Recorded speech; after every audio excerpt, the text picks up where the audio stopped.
Walt, my beloved Yankees are about to win the AL East and we're hopefully going to capture another World Series title. Your beloved Eagles, boy oh boy, your Eagles, they got the tush push to 3-0. Jonathan Morrison was sworn in this week as the 17th administrator of NHTSA. Way to go, Jonathan. And the big news that's brewing, Elon posted a tweet, not about politics this time, Walt, but about FSD 14. What do you think? We know it's coming. What do you think? Yeah, Grayson, that tush push is creating as much controversy as we see in our comment section with the Waymo people fighting the Tesla people. For sure, this FSD 14 is something I'm personally excited about because, as you know, some of my two complaints have been my Tesla doesn't go up my driveway, and when I drive to the fish store, it doesn't park in the parking lot. So I don't know if that's going to be a part of this software upgrade that we're about to get, but I'm hopeful. I'm less interested in what Elon calls the sentient, it being more sentient or alive, whatever that actually means, because if that implies that it's going to feel more human, I think FSD 13 feels pretty good already overall. It's just the overall, I guess, safety and getting to final locations. You and I, we're both running hardware 4, 13.2.9. And the two things this says to me about FSD 14, one, we're moving closer to a personally owned Tesla autonomous vehicles. That's right. I said it. It's going to happen at some point.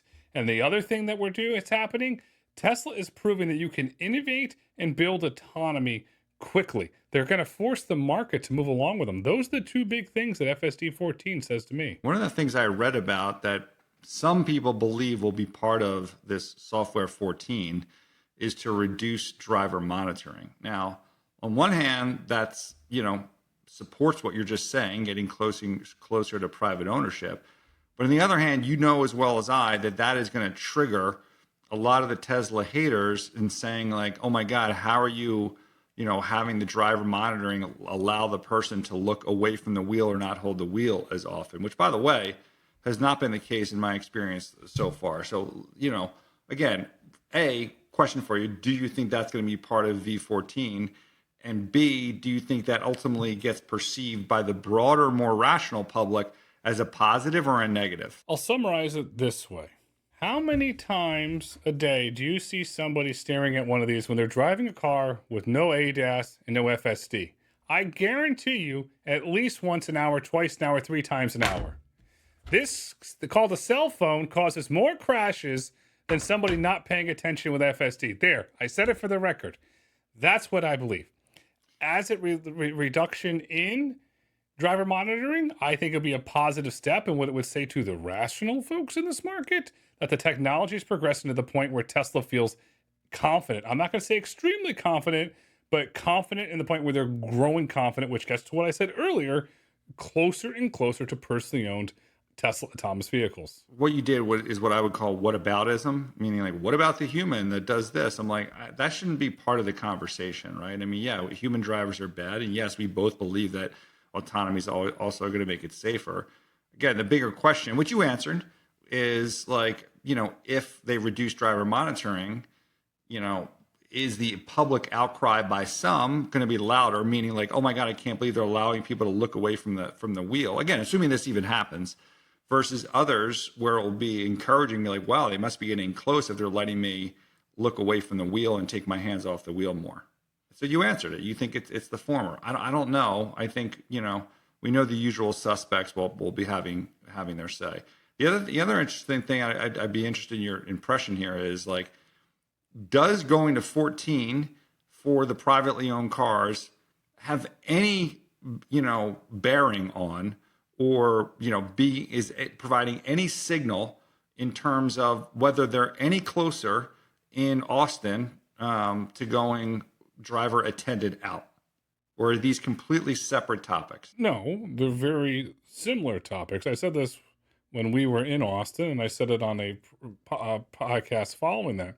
I believe when you and I were in Austin this summer, that Robotaxi, which we have no proof, and this is purely an assumption and speculation, was running FSD 14. That's what I believe. I believe today that is running, I believe that there are at least 1 to 2, potentially 3 release categories ahead of that. And what this is signaling to me is that the Robotaxi technology is getting better, and they're taking it and shipping it to the humans because they're confident in it. It's saying that they're accelerating. You could be right, and I guess we'll know soon enough. I will say this though, that for people that claim that the company makes deadlines that they never meet, we've had this September deadline for them expanding their area in Austin, which occurred, and now delivering on the software, which it sounds like they will later this month. So these were nearer term deadlines that were provided by the company and Elon that they're executing on. Because I know it's obviously fun and true for people to talk about how Elon promised 1 million robotaxis however many years ago.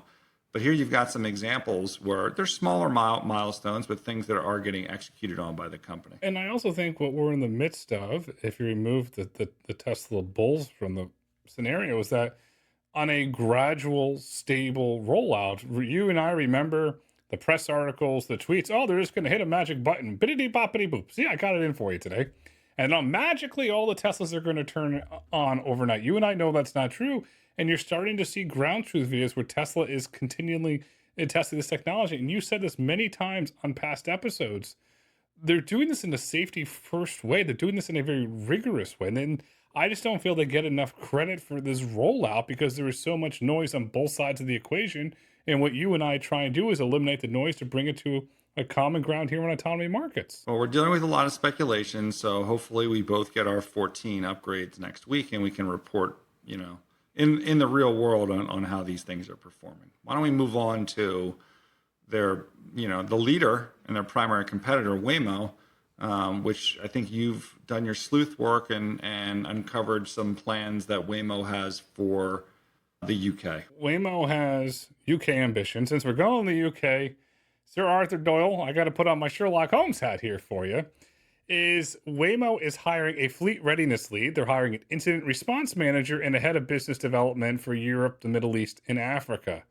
And the Daily Telegraph, the UK paper, did in an interview with Waymo, verified that Waymo does indeed have interest. So there's job postings, there's an interview in the Telegraph. It's just a matter of time till Waymo comes to the UK. And I will say that beginning under UK law in the second half of 2026, companies will be able to conduct small pilots of driver-out commercial vehicles on public roads in the UK. And the second half of 2027, according to UK law, full-blown commercial operations. So, prediction, Walt, Waymo expands to London 2026. They launch commercial operations the second half of 2027. I mean, that's a longer timeline than I would have liked. And again, so we're sleuthing this out now. It's not like the company is hyping this up ahead of time. So there's a lot of things that can happen between now and then. And one of those things that's going to happen is one of the partners that we'd love to talk about here, which is Uber, which already has a partnership with Wayve. So I think our expectation before had been that Uber will launch with Wayve. I assume that in this case, Waymo will just find a different partner, whether it's Lyft or a local, maybe Avis or whoever it is, a local partner for that market. What are your thoughts on that? It could be Lyft because a few months ago, Lyft closed their transaction of FreeNow, which gave Lyft their first corporation structure footprint outside of the US, and FreeNow does have a presence in the UK, so it very much well could be Lyft. I'm going to ask for a wild prediction.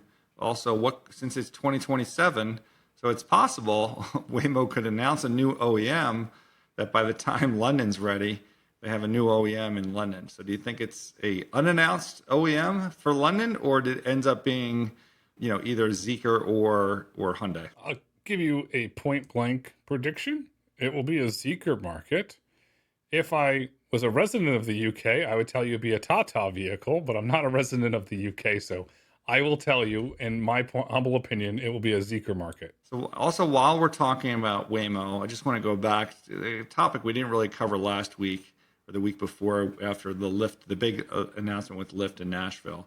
But given that we're talking about, Waymo and Uber and that whole, lengthy discussion, do you think Uber is going to announce a different partner, whether it's Nuro or May Mobility, in Nashville or some of these other markets where, Waymo has not picked them as their partner? From a kid growing up that used to love to watch heavyweight fights when Tyson was in his prime, I hope so.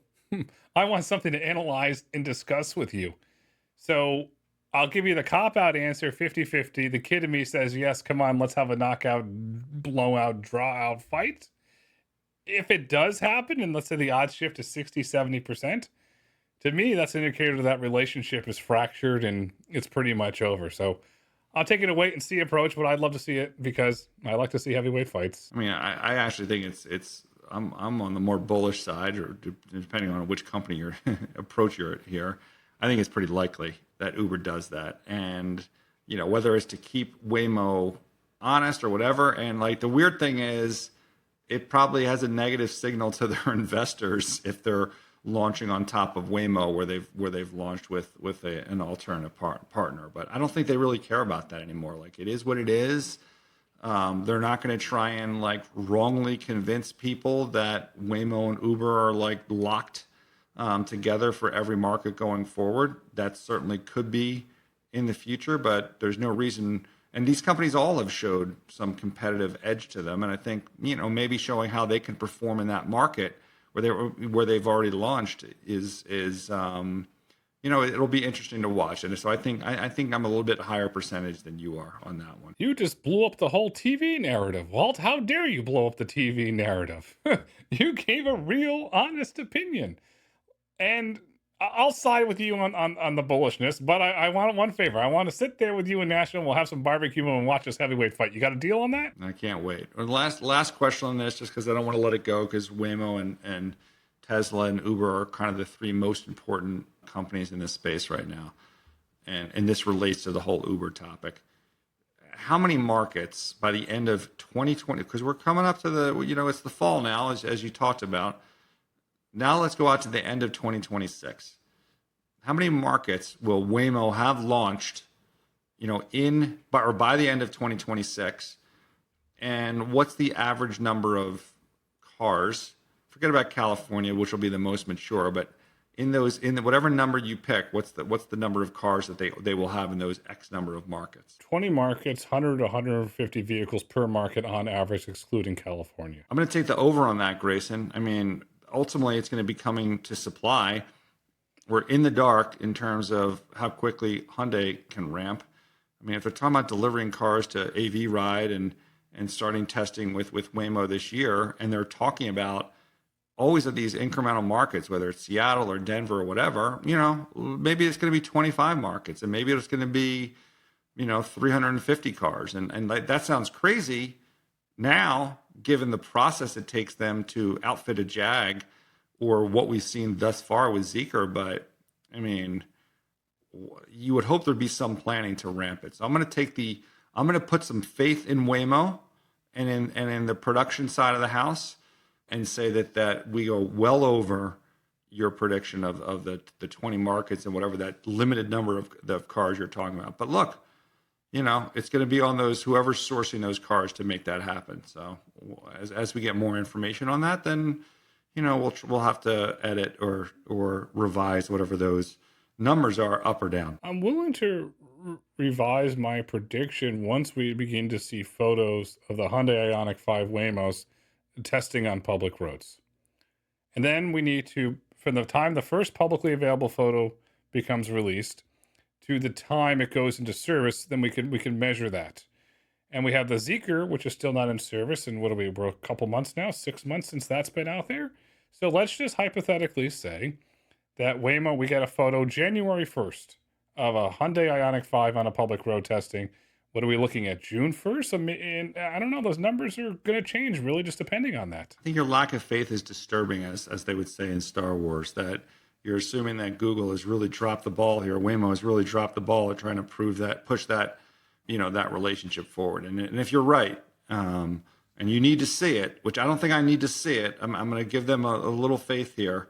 But if you're right and I'm wrong, then there should be some level of, panic's probably too aggressive of a word, but aggression towards getting an additional OEM to get these cars on the road. There's the famous line by President Ronald Reagan: trust but verify. That's what I'm doing here. I'm trusting, but I need to see verification. I definitely appreciate that, but sometimes we have to try and read the tea leaves. A market is materializing.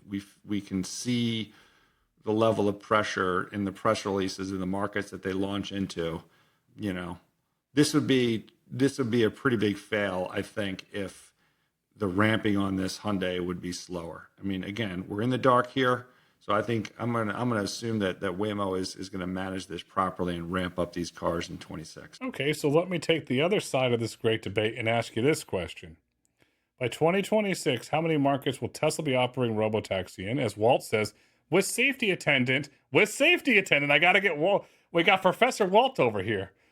He said I called the fitness director the other day. Well, we've got Professor over here.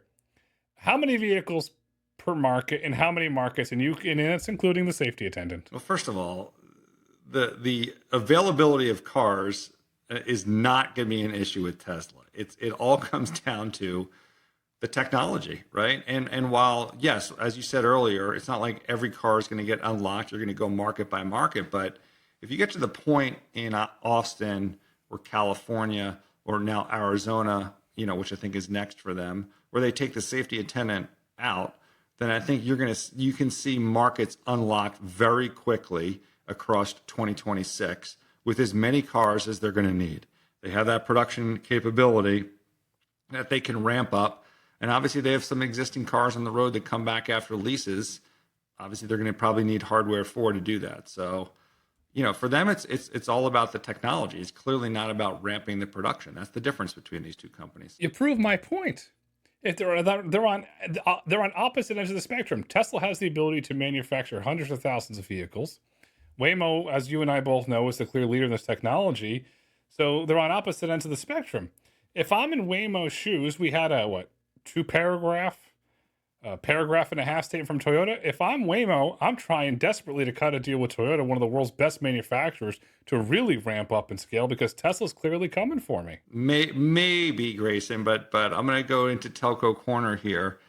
And it could be that Waymo is like the cable companies and they call, 5G home internet, they call it cell phone internet, and they stick their heads in the sands and don't have an appreciation for how some new technologies can come and compete with them. So maybe they don't feel as pressured to get to production as you think they are because of their, very firm beliefs about the need for LiDAR and where Tesla is in that, cycle. And certainly we hear from engineers and listeners about that. I don't know if that extends all the way to the top. I think that would probably be not great management to just assume that Tesla can't get there and that they would push forward with production. But, you never know. With all that out there, Amazon hasn't had a good year in the public markets. They have Zoox. They're going for an exemption for 2,500 vehicles.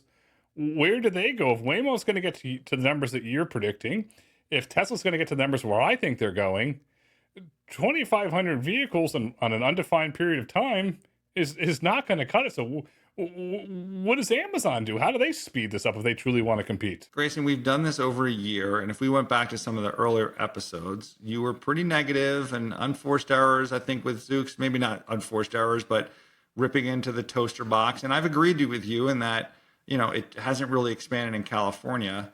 But I think we speculated that Amazon would kind of lose interest or other things would happen in the company and they'd say, well, why are we spending all this money in Zoox? And maybe that would peter out, get sold or otherwise spun off. And I think anything but the opposite has happened, right? In that it just seems like there is still dedication at this company to continue to advance and push things forward. Now, they still may be challenged technologically. It may not still be right to have this toaster and they need OEM partnerships. I don't know. Those things can still be decided. But one thing is clear that I think the both of us have gotten wrong, more so you than me, I think, is that, Amazon's interest in Zoox would fade. And I think, look, it's a big company. They can attract, great engineers just at the parent company. Obviously, this is the sub company of Zoox.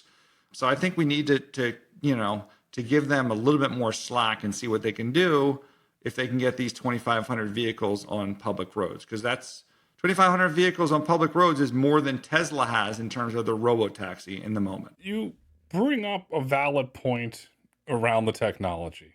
The vehicle's over-engineered. Everything is moving, as we saw in Waymo's Emma paper, it's moving to a vision-based system. I don't know if the technology is going to scale. And I say that having visited with Zoox and Slack bidding in the original toaster, the technology back then was so far ahead of everybody. It was light years ahead of it. But then it just kind of seemed that they slowed down the rate of innovation. They slowed down the rate of technology. And what caused that, I don't know. But I just don't feel like they're moving fast enough. And the proof point that we have in the market right now is Las Vegas. It's fixed route. You and I can't go where we want. You spend billions of dollars. You have this world-class leading technology. And at one point, they were either tied with Waymo or they were ahead of Waymo. So let's put that out there for the record. And it just seems like it's really slowed down. I'm not a huge fan of the fixed route, so I'm sensitive to that. I mean, I do also acknowledge that maybe this is a way, this is, the kind of the baby steps that you take when developing an autonomous technology. There's a number of different, theories on that to be sure. But for me, I don't care. That's not my problem. You want to do the fixed route, that's fine. That's a business model that has a certain market size that is smaller than the market opportunity that you and I are most excited about and what this podcast is primarily about. So, if you're going to do a fixed route, fine. Let us know when it's not a fixed route and I can pick my destination and pick the route that I want to go, or at least have the sensible route for the, from a point to point, delivery. And the other reason why, if you use the term negative, they legally cannot charge for rides yet. And they don't have a path right now to legally charge for rides. So Amazon's a business. They're not operating Zoox as a business. Yeah, I mean, that's nitpicking. Like, who cares? Like, this is about getting the technology to work. If they get the Zoox to work, it's not on a fixed route, it's a vehicle that people want to go in, then they'll find a place where someone will let them charge for the rides. This goes back to this debate you and I have had many, many times over this podcast. Like, we're still in this phase of like, let's figure out which companies the technology is actually going to work, and then the business models will follow. And I'm very confident that all of them, if they can get their technology to work, can follow a path, if they execute properly, to very solid profitability. There were bears thinking that, Uber, with their high costs of insurance and humans, couldn't get to profitability. And look at the free cash flow they're generating today. The path here is easier, in terms of getting a profitable business model. It's just, will the technology work? And there's a lot of, obviously, aggressive debate on who can and can't do that, and the time and the amount of data required to do so. You're right about the technology, because as the rate of the progressions that I've seen firsthand slow down, that's a flag. But the business model, you're also right. The sign that I want to watch for, at some point in the future, if Amazon launches Amazon Prime Mobility Tier, we get unlimited Zoox rides. Okay, then you've got a business. And that's something I'm looking for. I am definitely not worried that Amazon can't find a business model for an autonomy technology that can work. Zero worries about that. Am I worried that maybe they don't have the right people, the right technology to get the product itself to work? Sure. But, I don't count them out, because it's a good company. They have good people there, and they have the ability to recruit top people as well. While Zoox is working on their technology, and we'll leave that debate for another day, Nuro's moving full speed ahead with their Uber Lucid partnership this week. In fact, they got delivered the factory-built first Nuro autonomous vehicle that they're starting to test. This is a big step for Nuro, and it seems like this deal, from a technological engineering perspective, is moving quickly. At first, when I saw it, I thought they just shipped a Lucid and hadn't put the sensors on. Obviously, that was not the case. The sensor stack has been installed. I think it's somewhere in California, and now they're going through the software integration. I assume, whatever calibrations that they need to do on this vehicle, and then to get it on the road. Obviously, we're very interested in knowing, how many cars are going to go through this multi-step process. I know there's plans to have all this stuff installed at Lucid. When does that happen? When do they go to driver out? So there's a lot, to still learn. But I think, it was only, it feels like a couple of weeks ago when this thing was announced, and they're already, I think, progressing forward. Although I'm sure that there was these discussions occurred for an extended period of time. So it's not like it literally just took 2 weeks to make all this happen. But, it's a good data point for Nuro. It's a management team that we've met and we like. It's a technology approach that we think is interesting. In this case, I think there is a LiDAR in the system. I think Nuro has looked at, vision only type systems as well. But, congrats to that team for hitting this milestone and looking for more info out of them. And I also want to give a shout out to a team that doesn't get enough credit. Is Lucid has one of the finest engineering teams in the world from an automotive perspective. They have a really, really great engineering team. And I'd love to know from Lucid, to shed some more light on that, what role did Eric Bach and the engineering team at Lucid play to make this such a reality? Because it's scaling and it's moving quickly. And I say that, well, because we're in September.